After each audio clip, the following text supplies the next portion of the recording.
Assalamualaikum warahmatullahi wabarakatuh. Waalaikumsalam warahmatullahi Assalamualaikum warahmatullahi wabarakatuh. wabarakatuh. Nah, sebelum memulai pembelajaran ini, tolong bisa dikondisikan kelasnya dulu, gantian bicaranya. Kalian kan sudah istirahat dari tadi, sekarang gantian Bapak yang mau bicara. Bisa ya? Baik. Sebelum mulai pelajaran, Bapak minta tolong kepada Ketua Kelas, Purwo, untuk menyiapkan, untuk berdoa, memimpin teman-teman yang lain. Silakan Purwo. Siap Bapak. Teman-teman yang lain, sebelum mulai aktivitas kita berdoa terlebih dahulu. Berdoa menurut agama dan kepercayaan masing-masing. Berdoa, mulai. Cukup? Selesai? Baik, terima kasih Purwo. Kalau Bapak lihat, hari ini sepertinya ada yang tidak masuk ini. Bapak absen dulu. Purwo ada? Ada. Purnomo? Ada Bapak. Aris?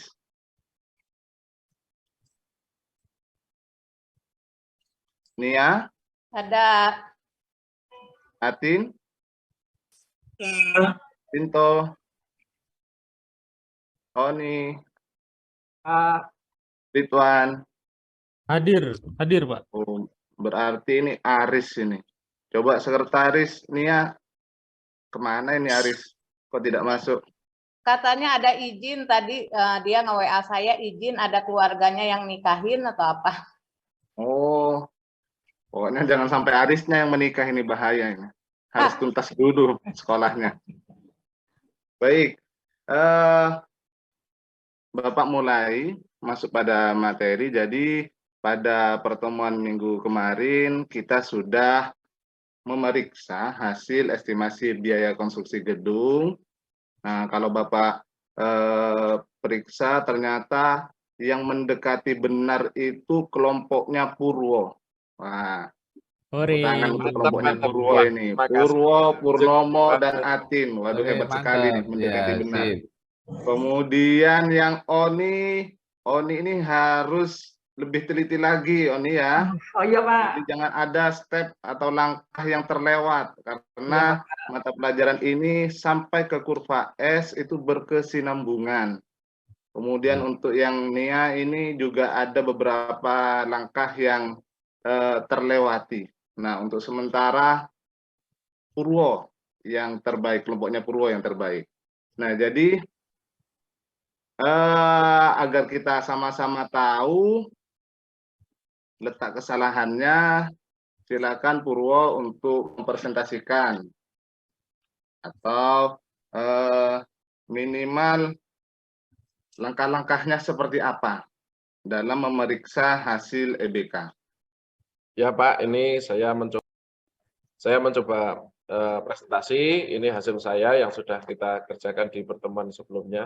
Teman-teman ya bisa lihat semua ya. Oke. Ya, terima kasih. Ya, terima kasih, tepuk tangan untuk Purwo. Nah, ini yang saya harapkan. Jadi dalam mengerjakan atau memeriksa hasil EBK ini kita harus runtut. Jadi langkah pertama itu apa yang harus diperiksa, yang kedua itu apa, yang ketiga apa. Sehingga nantinya dalam mata pelajaran yang selanjutnya yaitu membuat kurva S, kita tidak kebingungan. Nah, Bapak tampilkan dulu PowerPoint untuk pembelajaran hari ini.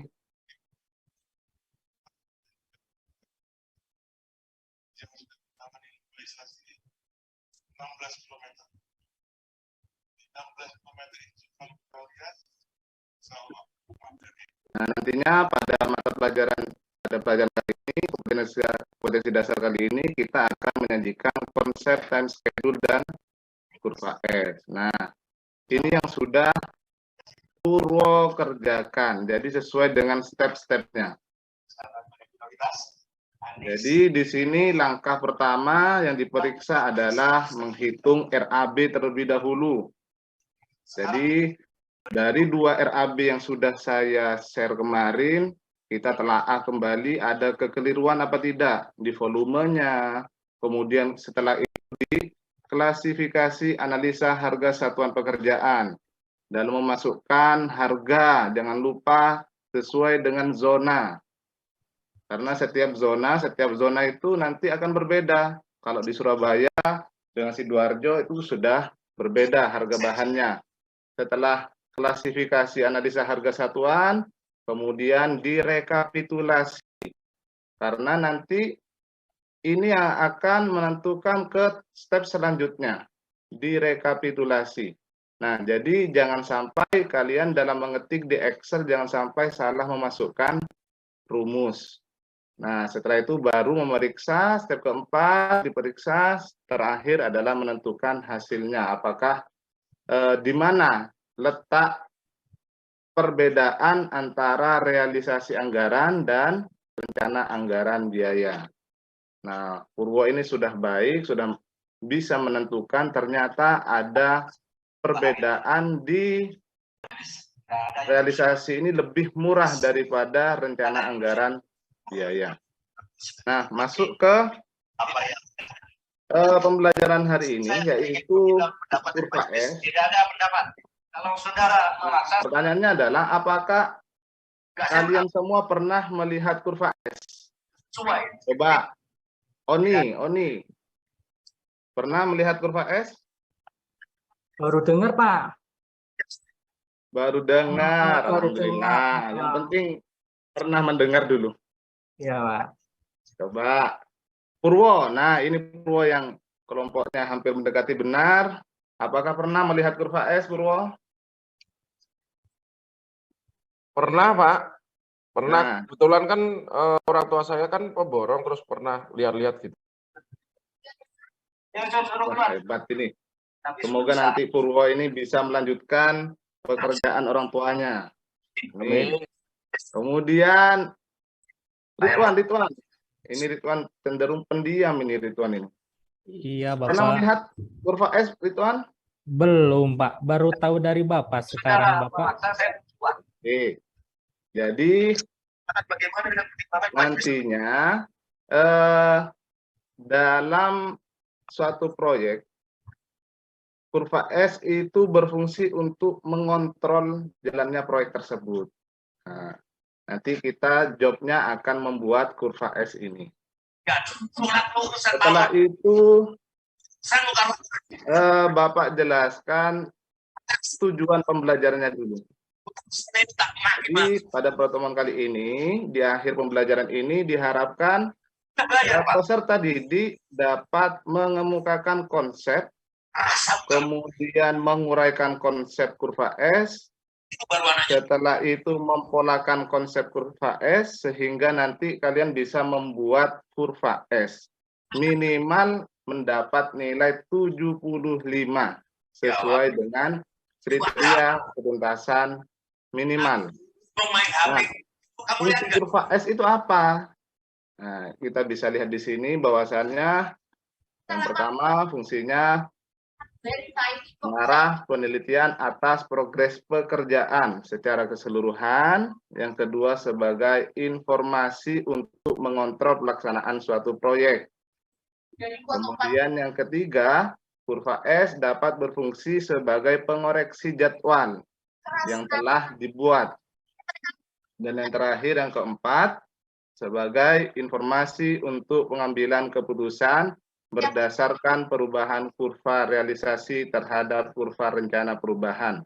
Jadi apakah pekerjaan tersebut lebih cepat atau lebih lambat dari waktu yang sudah ditentukan.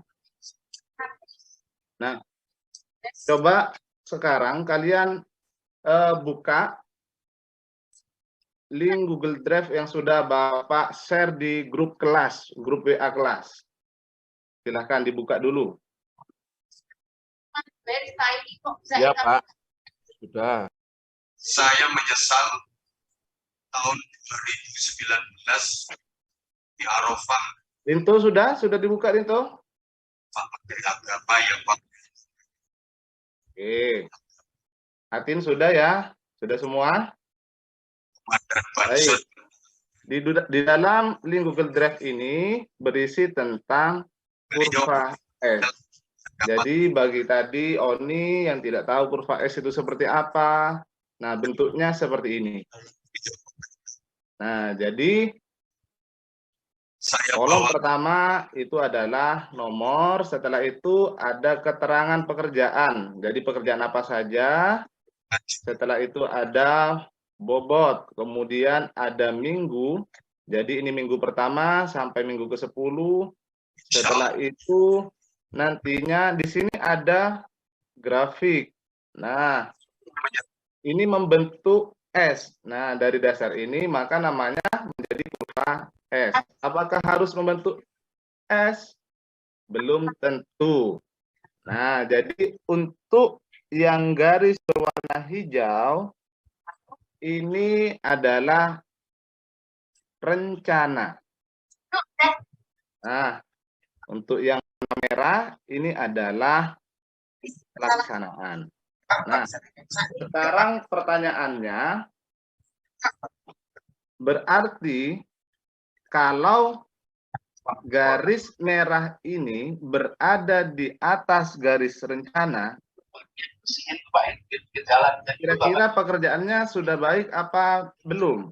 pada yang kecil punya Coba, Purnomo. Ya, Kira-kira Bapak. sudah baik apa belum? Kalau di atas berarti sudah baik karena melebihi target. Gitu Bapak. Ya, baik. Bagus sekali jawaban Purnomo. Nah, ini satu kelompok. Hanya pinter-pinter semua ini. Purwo, Purnomo, Atin. Nah, coba sekarang jangan sampai Ridwan. Nah, biar Ridwan ini aktif, tidak pasif.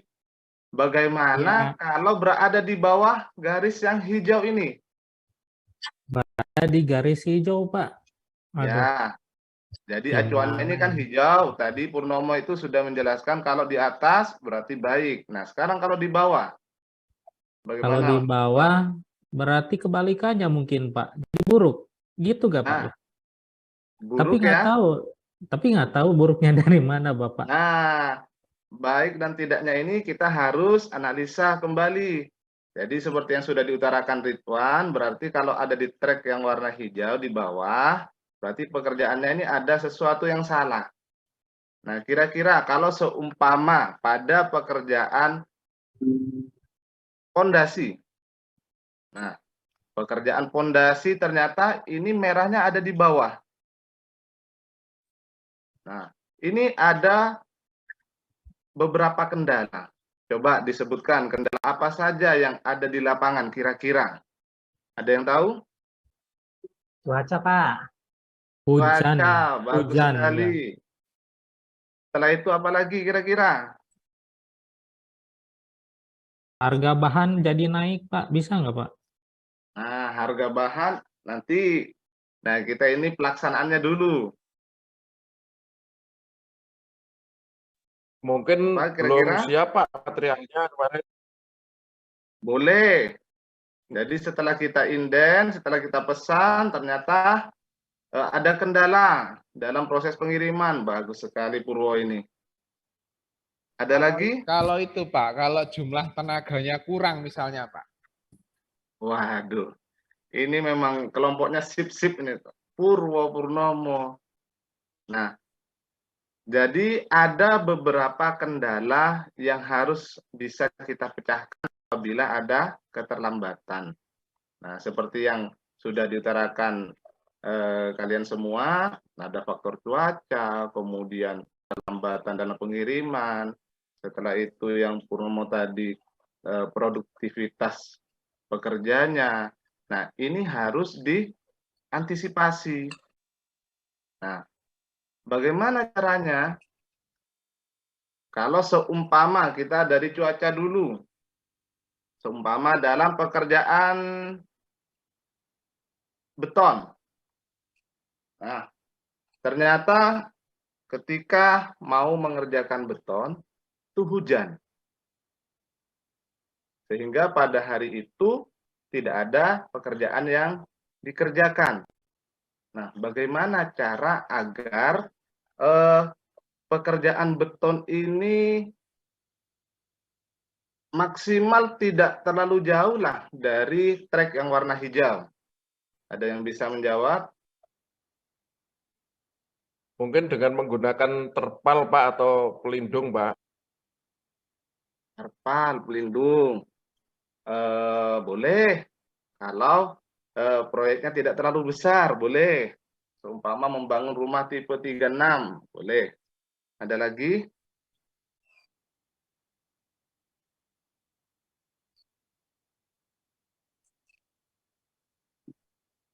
Bagaimana? Ada lagi? Nah, Dilihat cuaca. cuaca. Jadi pengerjaannya pas musim kemarau. Oh gitu. Nah, seandainya bisa disetting, bisa seperti itu. Tapi kan biasanya kalau proyek ini bertepatan dengan musim penghujan. Nah, jadi harus ada trik-trik khusus yang harus diterapkan di lapangan. Contohnya kalau seumpama hari ini hujan, kemudian kita harus kerja keras di esoknya. Bisa dengan menambah pekerja, itu bisa. Atau dengan shift. Jadi ada yang kelompok A kerja di siang, kemudian yang B kerjanya mulai dari sore sampai malam. Nah, Pak, gitu, boleh kurang lebih. boleh pakai Ya, pawang silakan. hujan nggak, Pak? Siapa tadi yang tanya? Purwo, Pak. Purwo, Boleh, ya Purwo. boleh pakai pawang hujan nggak itu? Waduh, ini bukan sirkuit Mandalika, Purwo. Jadi kalau kita menggunakan pawang hujan, nantinya ada kos yang harus dibayar lebih. Nah, Oh iya, Pak, ya. itu Purwo, bagus sekali nih idenya. Purwo Purnomo ini sangat kritis sekali. Nah, jadi ini gambaran besar tentang kurva S. Nah, selanjutnya dapat dari mana kurva S ini?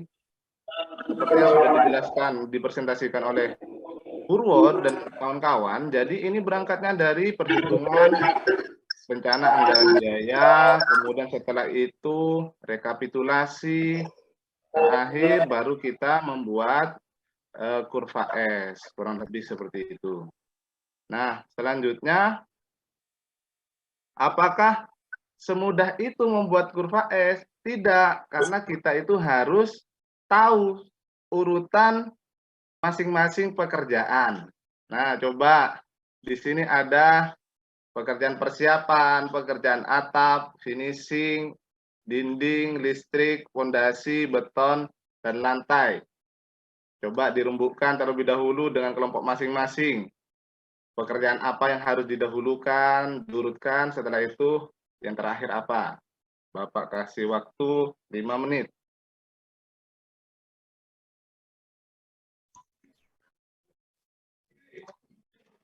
Baik, sudah? Sudah, Pak. Oke, kita urutkan. Ya. Jadi, kita mulai dari apa? Pekerjaan apa yang harus dikerjakan terlebih dahulu? Yang pertama persiapan, Pak. Persiapan, bagaimana? Ya. Kelompok yang lain, sepakat? Persiapan?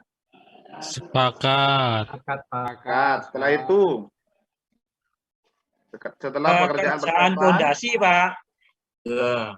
Pekerjaan pondasi. Tadi ada yang dinding. Dinding apa pondasi? Pondasi dulu, Pak. Nah, kita harus cermat. Jadi, pekerjaan dinding ini tidak bisa kita kerjakan apabila pondasi belum selesai. Jadi, pekerjaan kedua adalah pekerjaan pondasi. Setelah itu, Beton, Pak. Beton. beton. Beton. Beton. Iya, beton, Pak. Beton. Setelah beton,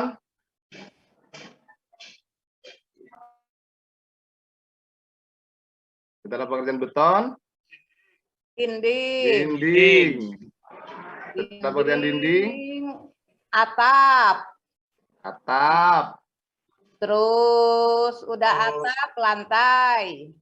Sudah atap, lantai. Ya. Udah lantai berarti listrik. Iya. Sudah lantai, listrik. Listrik. Baru Listrik dulu. finishing. Listrik dulu baru lantai. Bentar.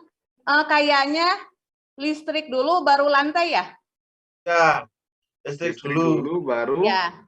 lantai. lantai. 6 listrik, 7 lantai, baru listrik. terakhir finishing. 7 lantai, terakhir finishing. Nah, ini kita dalam pembagian ini kita harus cermat. Nah, dalam pekerjaan contoh listrik. Nah, apakah harus di poin ke-6? Nah, jadi kita harus cermat bahwasannya listrik ini bisa kita pasang sebelum dinding itu diplester. Jadi harus diberi PVC dulu. Nah, mungkin nanti instalasinya terakhir bisa. Nah, setelah kalian bisa mengurutkan seperti ini, kalian nantinya tuangkan pada time schedule. Nah, dibagi seperti ini. Terakhir baru kita membuat kurva S. Nah, sampai di sini ada pertanyaan terlebih dahulu. Jadi sambil lalu menunggu pertanyaan, jadi langkah-langkahnya harus ada RAB, rekapitulasi, kemudian time schedule, terakhir adalah kurva S. Dan selanjutnya langkah-langkah seperti yang sudah Bapak sampaikan tadi. Kemudian, nah untuk menguji pengetahuan kalian tentang apa yang sudah Bapak sampaikan, silakan buka Google Form ini, kemudian Bapak beri waktu 15 menit untuk mengerjakan. Silakan.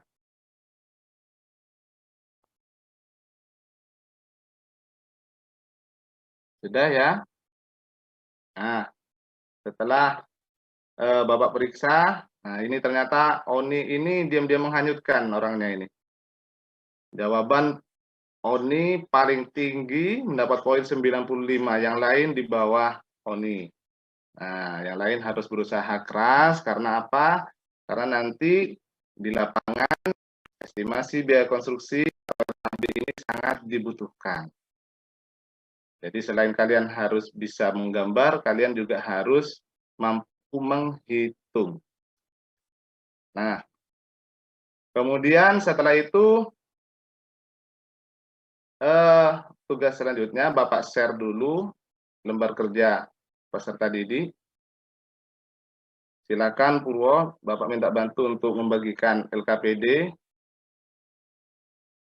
Ya Pak, sini saya bantu Pak. Siap. Oke, ini Purwo.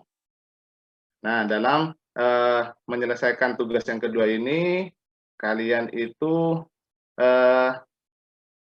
harus aktif. Di sini sudah ada langkah-langkah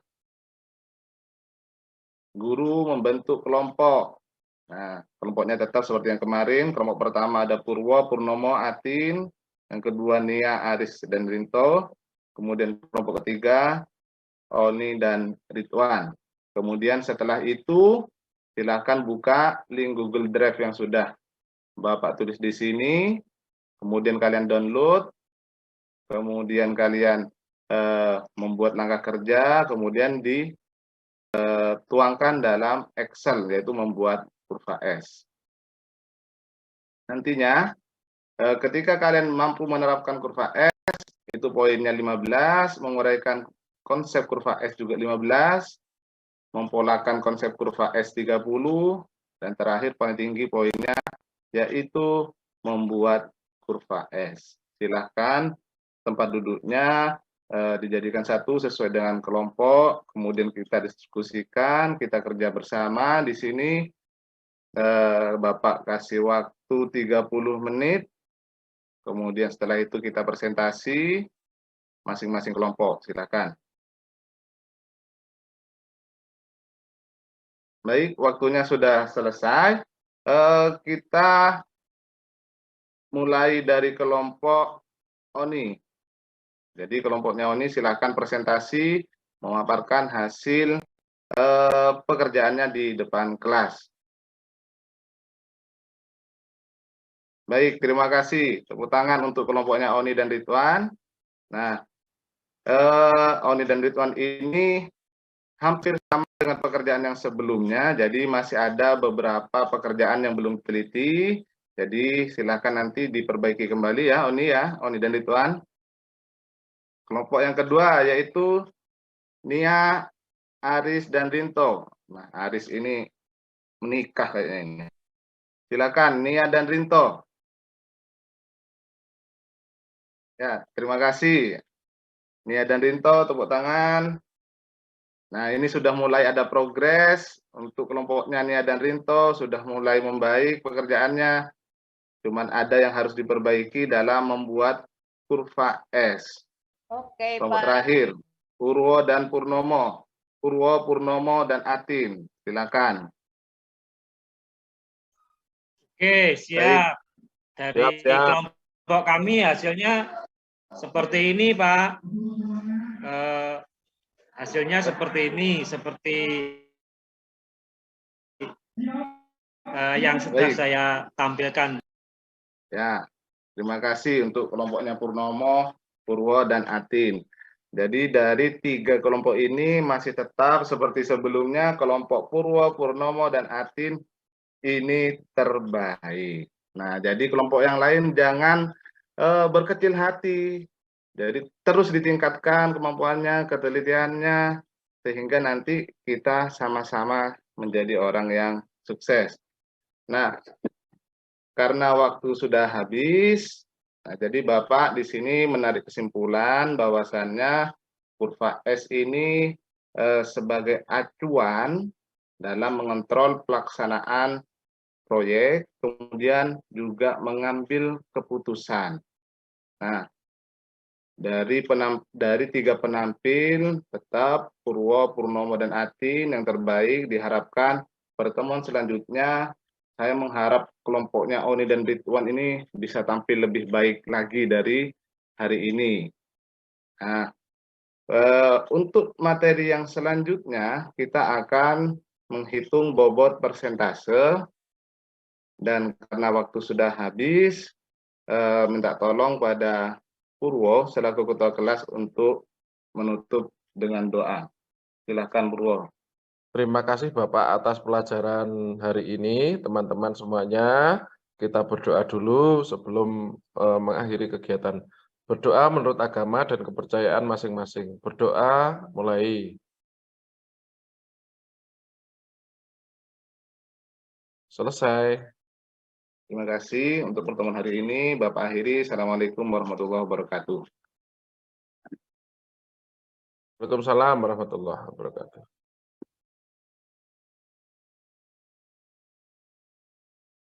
Oke, baik.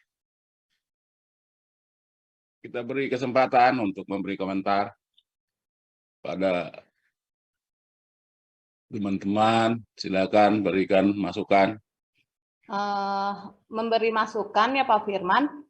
Kalau Ibu, saya lihat Pak Firman tadi hampir sama dengan Pak Purwo ya. Banyak. Iya. Banyak ceramahnya. Itu aja.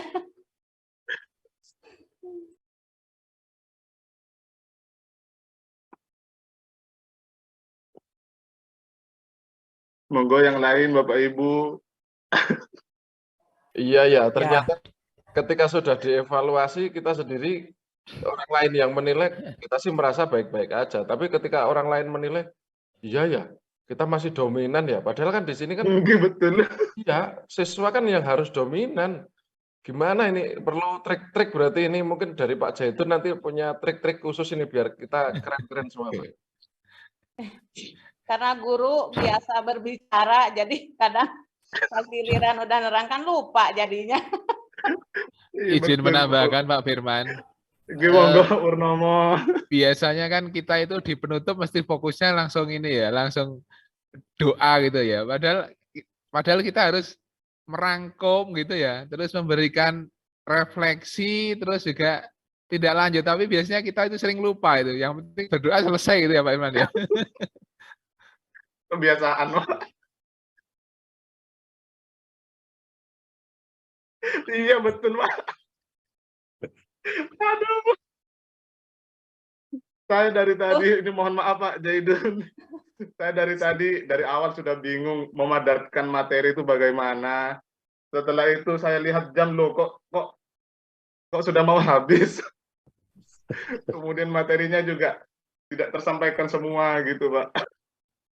Jadi ngeblank. Mohon masukannya, Pak Jaidun.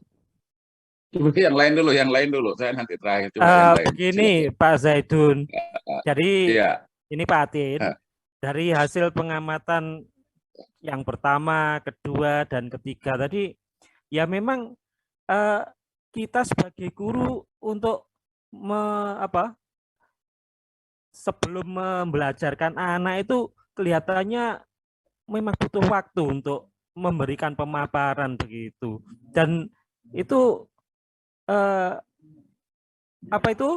kalau waktu untuk pemaparan itu kita kurangi, kayaknya nanti tujuan pelajaran kita itu nanti akan belum tercapai, nanti sulit untuk mencapai karena ibaratnya pondasinya itu belum terwujud, tapi kita udah dipaksa dengan kegiatan yang lain. Jadi ini sangat sulit ketika kita mempraktekkan untuk pembelajaran berpusat pada siswa itu ternyata ya memang sulit untuk diwujudkan itu. Nah, mohon masukannya Pak. Ini yang saya pikirkan seperti itu. Ya. Jadi memang dibutuhkan waktu yang cukup gitu. Terima kasih Pak Zaidun. Menyambung Pak Atin, Pak Zaidun. Baik, coba yang lain. Ya Pak Zaidun. Jadi kan saya kira teman-teman Bapak Ibu guru itu Pak Zaidun, kesulitan mengatur ini Pak Zaidun, sintaknya itu kan. Kalau misal PBL itu sintaknya ada berapa, jadi kita kesulitan ke situnya gitu. Tahu-tahunya kita kan yang penting menjelaskan panjang itu, padahal di dalam kegiatan inti kan ada beberapa sintang yang harus kita lakukan gitu Pak Zaidun. Terima kasih.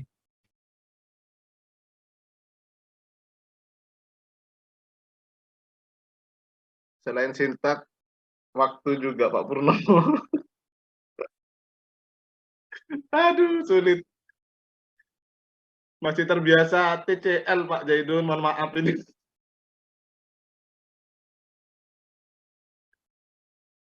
Monggo Bapak Ibu yang lain masukannya.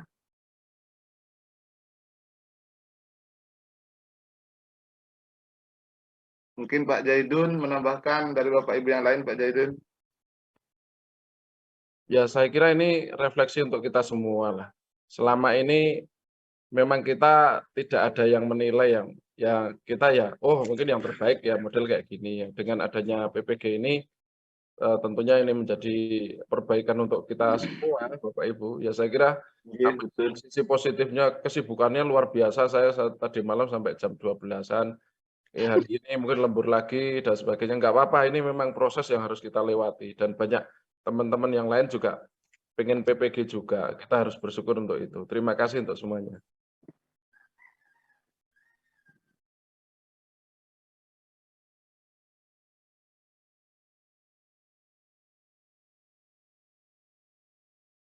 Mohon maaf aja dulu, Mik.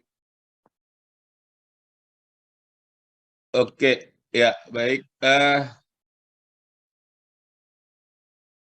Tadi waktu LKPD sudah dibagi, itu sampai di situ sudah on the track ya, LKPD bagi. Cuman begitu dipresentasi di situ tidak ada kolaborasi, tidak ada komunikasi. Ya, si guru tidak pernah memberikan kesempatan untuk peserta untuk memberikan tanggapan ya. Jadi begitu siap presentasi, oke, ini sudah baik, ini kurang gitu. Sehingga itu tadi masih kita yang dominan ya, masih kita yang dominan. Kemudian yang di bagian penutup tadi sudah ada kesimpulan, betul, satu kelompok itu bagus ya. Satu kelompok bagus. Tapi dua kelompok itu kan kurang. Nah, di situ yang juga jadi jadi permasalahan. aturan di kelompok yang kurang tadi itu kan ada rencana tindak lanjut. Kalau tadi kan sudah disampaikan, ya udah jangan kecil hati sampai di situ. Ya bagi kelompok yang 2 lagi jangan kecil hati sampai di situ selesai gitu. Aturan kan itu rencana tindak lanjut. Oke, yang 2 kelompok karena kita memang lihat hasilnya memang belum seperti yang kita harapkan, nanti kalian ulang lagi di rumah.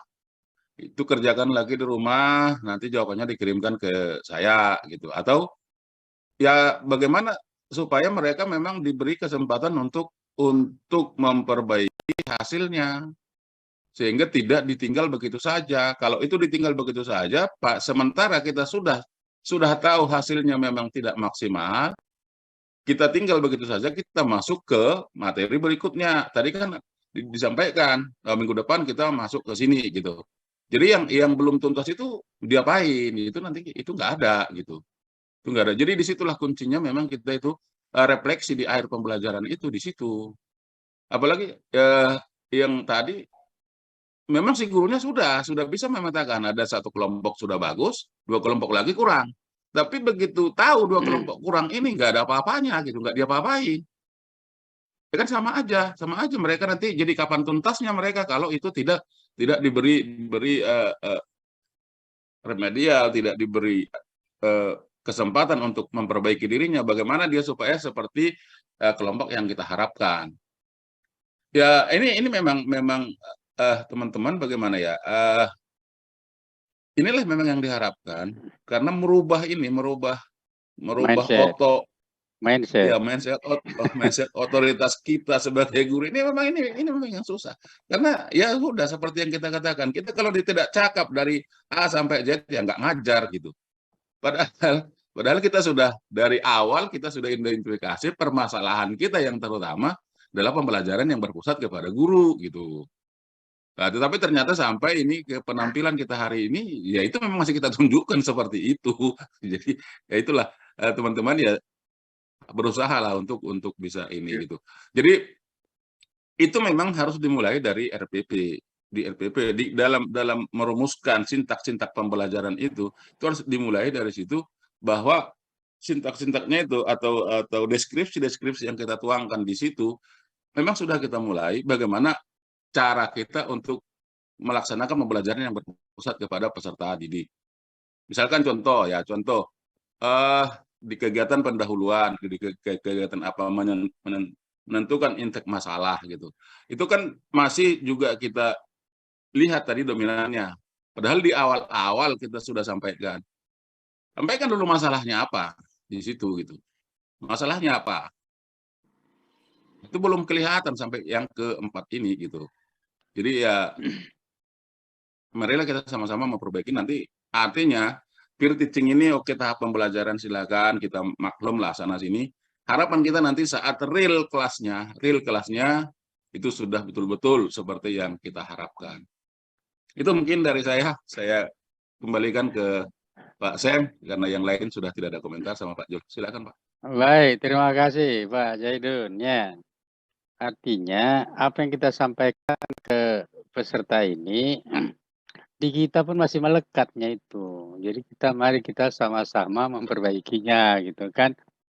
Nah, jadi kalau kelemahan pertamanya begini, kalau kita tidak bisa membangkitkan partisipasi peserta didik, otomatis jadi kita yang jadi dominan gitu loh, ya. Karena kita suruh tanya nggak ada nanya, gitu kan. Nah, kemudian kita tanya tak ada pula jawaban, nah, pusing kepala kita kan. Akhirnya nyanyilah kita terus ya kan. Mau nyanyi kita enak atau tidak, dia wajib dengar kan gitu kan. Nah, jadi disinilah kita harus melakukan perbaikan, ya harus melakukan perbaikan. Nah, saya ambil secara umum saja ya, ini saya selalu ketat sekali dengan rubrik ini, ya. Kenapa saya ketat? Nanti kami pusing gitu. Kami kok mau bikin nilai sebenarnya Bapak Ibu kalah semua, tak ada yang bisa ikut komprehensif, nah, kan kacau itu kan. Nah, itu kan motivasi luarnya lah itu ya. Kalau motivasi dalamnya ya nanti kalau saya lulus saya akan bisa lebih baik. Nah, itu yang bagusnya ya. Misalnya mengembangkan variasi interaksi. Mengembangkan variasi interaksi. Kalau saya balik dulu. Bapak memahaminya, Bapak Ibu memahaminya itu gimana ya bentuk wujudnya ini? Mengembangkan variasi interaksi. Siapa mau jawab? Saya Bapak. Ah, Saya jawab. mencoba jawab. Artinya Ya. begini, saat kita menyampaikan untuk interaksi itu diharapkan siswa itu bisa lebih aktif sehingga Pak Guru penyampaiannya itu lebih sedikit, penyampaian materinya sedikit tapi dari siswanya itu lebih banyak interaksi gitu Bapak. Iya, itu kan konsep Pak. Contohnya gimana itu? Lebih banyak dia aktif. Gimana caranya? Gimana Mungkin wujud? bisa Nah, menghubungkan antara materi dengan kesukaan siswa, Pak Sam. itu interaksi sumber belajar. Di sini juga ada nih, ya, keterampilan apa namanya di poin berapa ya? Terkait dengan sumber belajar, kita kan kita suruh dia keterampilan mengorganisasi sumber belajar atau bahan ajar. Nah, itu terkait bahan ajar, Pak. Ini interaksi. Interaksi personal. Nah, gimana lah kira-kira itu? Ini kan kita cenderung one way kita ini. Ya kan? Kita bertanya, siswa menjawab. Siswa bertanya, kita menjawab. Nah, itu kan satu arah itu kan. Nah, yang dikatakan variasi interaksi itu gimana sih? Yang nanti harus dipraktekkan gitu loh. Ya.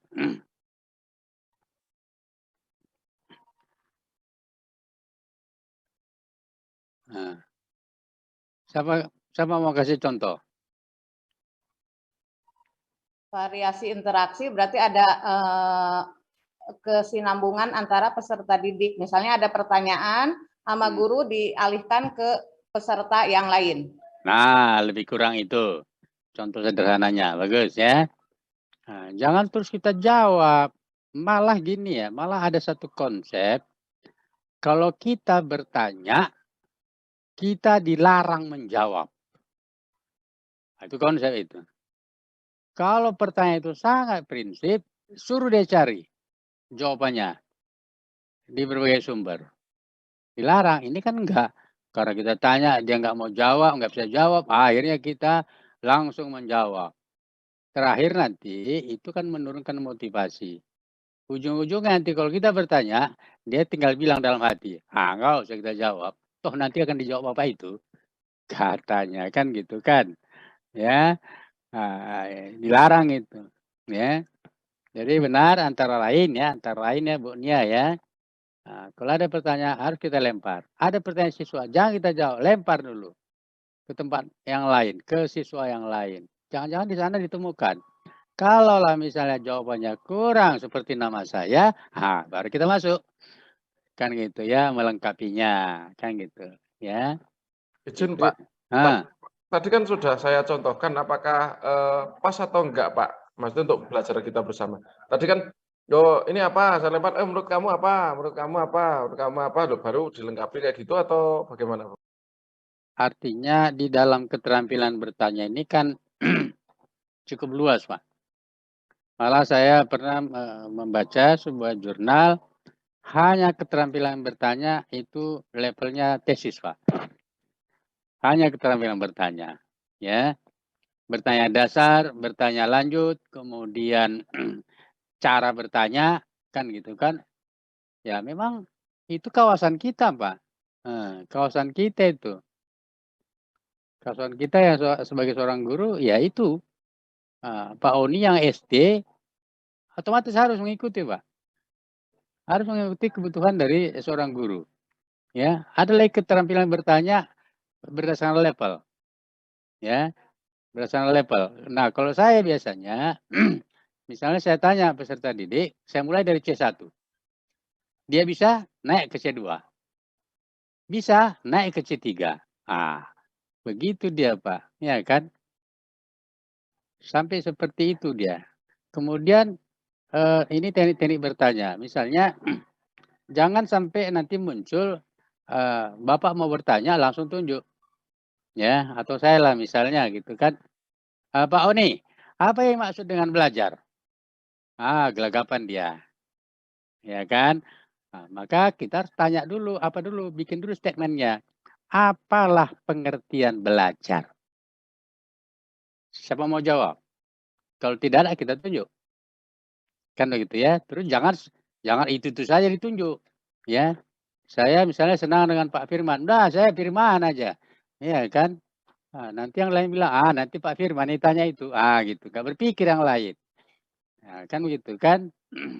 Nah, ternyata keterampilan bertanya juga sangat bervariasi. Nah, kemudian di dalam keterampilan bertanya itulah muncul dia penguatan. Ya, penguatan. Ini sesuai dengan rubrik loh. Saya nggak mau lari dari sana. Ya. Nah, ada yang nanti dia bertanya tak pernah memberi penguatan. Ya, padahal secara psikologis nggak usah lah orang lain, kita sendiri tanya diri kita. Kalau misalnya Bapak ditanya terus jawaban Bapak benar, saya bilang bagus sekali, paten ini. Ada nggak sesuatu rasa senang? Pasti ada. Tapi secara psikologisnya, kalau kita kasih penguatan seperti itu, maka nanti diharapkan akan muncul keinginan untuk terus berkembang. Kan begitu ya. Nah, itu makna dari penguatan yang biasanya lewat dari keterampilan bertanya. Ya. Kemudian tadi Pak Zaidud, ya. Masalah kasus aktual dan seterusnya memang masih persoalan Pak Purwo, ya. Masih persoalan kita ini. Padahal itulah kekuatan atau fokus dari PPG 2022 ini. Cerita masalah semuanya. Cerita masalah dan solusinya. Ya, untuk mengambil solusi pun harus kita mampu ini alternatifnya apa saja. Ya, kalau di sini dalam rubrik ini disebutkan pilih alternatif yang hot. Ke sana dia. Ujungnya ke sana, ya. Kalau cerita tentang alternatif ini saya selalu gunakan istilah strategi perang. Kan gitu kan. Untuk menyerang bisa menang ada berapa strategi sesuai dengan potensi yang ada. Ya kan, kita mau frontal hadap-hadapan, perlekapatan kita terbatas, terpaksa kita gerilya, kan gitu kan. Itu bisa dianalisis semua. Kenapa itu yang dipilih? Kan gitu. Ya. Ini gimana ya? Ini kita sudah mulai mengkerucut ini ya, mengkerucut. Jangan sampai semakin mengkerucut, semakin urgen, semakin lemah kita. Jangan. Ya. Jangan sampai seperti itu. Ini satu-satunya saya tekankan ya. Masalah gestur ada, nanti kita terpaksa harap maklum gitu ya. Ya. Masalah gestur, masalah analogi, ya, masalah bahasa. Biasanya di sanalah kami bisa memberikan poinnya tinggi saja gitu. Ya, karena agak subjektif ya. Tapi yang poin-poin penting kami nggak berani. Ya, nggak berani kami. Masalah yang pertama itu tadi ya, misalnya persepsi, penting sekali. Ya. Kemudian apa yang dikatakan Pak Zaidun tadi? Kita masih dominan. Kalau Bapak Ibu menggunakan model yang dua itu, otomatis itu siswanya aktif. Kalau dia siswanya juga nggak aktif dengan model itu, berarti kita salah dalam menerapkannya. Salah dalam menerapkannya. Itu perlu kita renungkan. Dan biasanya tidak bisa simsalabim ya. Harus berproses. Makanya lewat dulu latihan peer teaching ini.